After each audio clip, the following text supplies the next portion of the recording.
7 points de votre vie privée que vous ne devez surtout pas aborder pendant l'entretien d'embauche. Bonjour et bienvenue, c'est David, j'espère que vous allez bien. Quand on passe un entretien d'embauche, les recruteurs veulent tout savoir sur vous. Il est difficile de savoir ce que l'on peut dire ou ne pas dire. Certains aspects de votre vie peuvent vous paraître plutôt intéressants alors qu'en fait, ils provoquent l'effet inverse. Il vaut mieux éviter de prononcer certaines phrases car elles sont plus ou moins bien perçues par les recruteurs. Si seulement vous pouviez lire dans leur tête, cela vous faciliterait la tâche et vous permettrait de donner les réponses idéales. Mais en attendant de développer ce don, il est relativement facile de savoir ce que vous pouvez dire ou ne pas dire. Si vous préparez suffisamment bien votre entretien à l'avance, vous pourrez faire une excellente impression quand vous vous trouverez en face de lui. C'est pour cela que dans cette vidéo, vous allez découvrir les 7 aspects de votre vie que les recruteurs ne doivent surtout pas savoir. Vous verrez aussi où est la limite entre la vie privée et la vie professionnelle. Devez-vous parler de votre vie privée, de votre famille, de votre santé? Comment parler de vos défauts sans trop en dire et des exemples réels de candidats qui ont commis de grosses erreurs à raconter par les recruteurs. Mais juste avant, si vous voulez recevoir régulièrement des conseils pour décrocher votre meilleur job, je vous invite à cliquer sur le bouton s'abonner. Bonjour, je m'appelle David, je suis conseiller en recrutement depuis 10 ans. J'aide les candidats en recherche d'emploi en difficulté à booster leur candidature pour décrocher leur job idéal. L'entretien d'embauche est un passage obligatoire qui détermine si oui ou non vous allez obtenir l'emploi que vous voulez. Même si vous avez le profil idéal pour ce poste, il y a toujours un risque de faire une erreur pendant l'entretien et de se faire recaler. Il y a certaines choses qu'il vaut mieux ne pas dire. Partager trop d'informations sur votre vie personnelle peut vous porter préjudice, voire même de vous éliminer du processus de recrutement.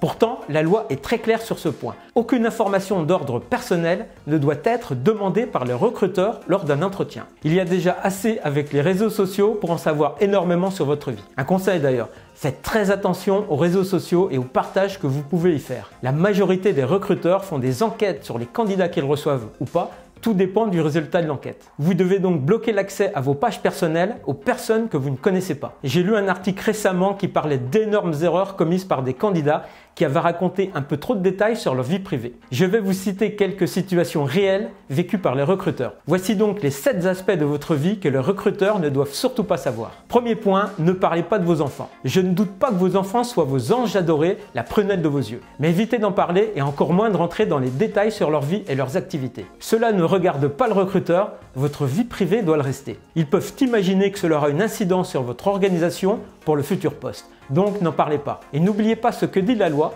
aucune information d'ordre personnel ne doit être demandée par le recruteur lors d'un entretien. Ne perdez pas de vue que vous n'êtes pas encore embauché, donc même si vos enfants sont les plus beaux et les plus intelligents du monde, gardez tout ça pour vous. Deuxième point, ne parlez pas de votre situation maritale. Que vous soyez célibataire, marié, divorcé, pacsé, voilà des informations qui relèvent de votre vie privée.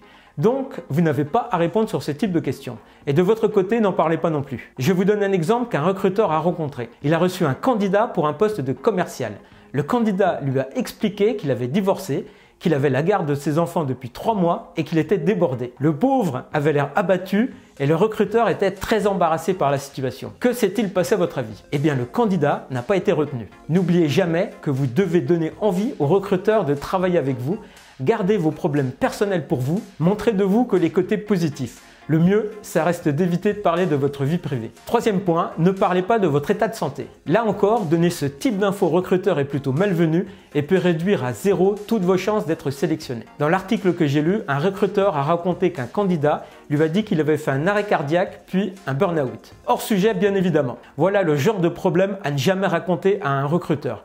Imaginez-vous l'effet que cela a eu sur lui. C'est simple, il ne l'a pas rappelé. Un autre exemple, pour justifier une période d'inactivité dans son CV, une jeune femme m'a expliqué qu'elle avait du mal à avoir un enfant et que finalement, elle avait dû se rendre à plusieurs reprises à l'étranger pour y remédier. Même si la frontière est fine entre la vie professionnelle et la vie personnelle, la candidate a fait une énorme erreur en racontant ce genre de détails. Mettez-vous à la place du recruteur. Ça va beaucoup trop loin. En plus, cela n'apporte rien dans le cadre d'un entretien professionnel. Ce n'est pas parce que vous allez raconter des détails de votre vie comme celui-ci que vous allez créer une relation avec le recruteur. Quatrième point, ne donnez pas trop d'infos sur vos passions. Que vous soyez passionné de golf, de voiture ou de jeux vidéo, ne passez pas des heures à raconter comment s'est passée votre dernière partie de golf, quelle sera la marque de votre prochaine voiture ou l'achat de votre prochain jeu vidéo. Votre discours sur une activité extra-professionnelle doit en quelques mots vous permettre de dégager les aspects positifs de cette activité. Si cette activité vous a apporté des compétences en relation avec l'offre d'emploi, vous devez en parler mais sans en faire des tonnes.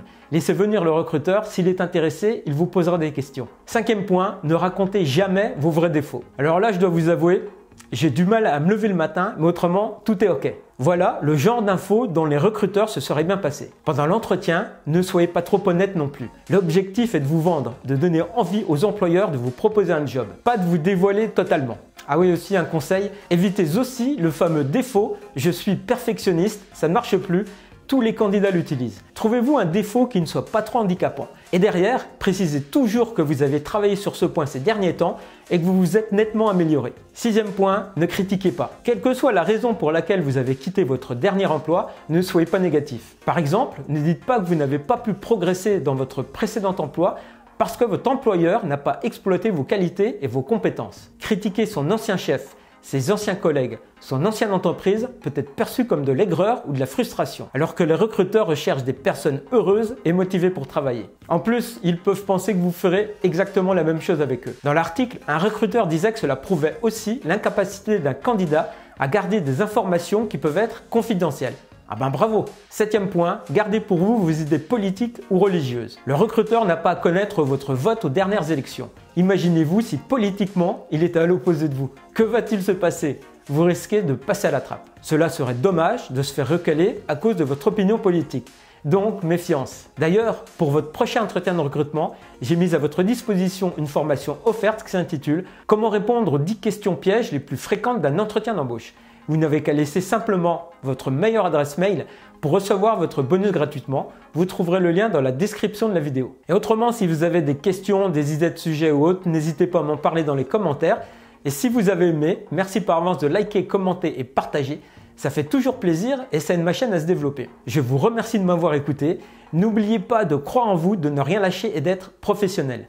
La persévérance et le travail finissent toujours par payer. Et pour finir, je vous souhaite une bonne continuation pour votre recherche d'emploi. À bientôt!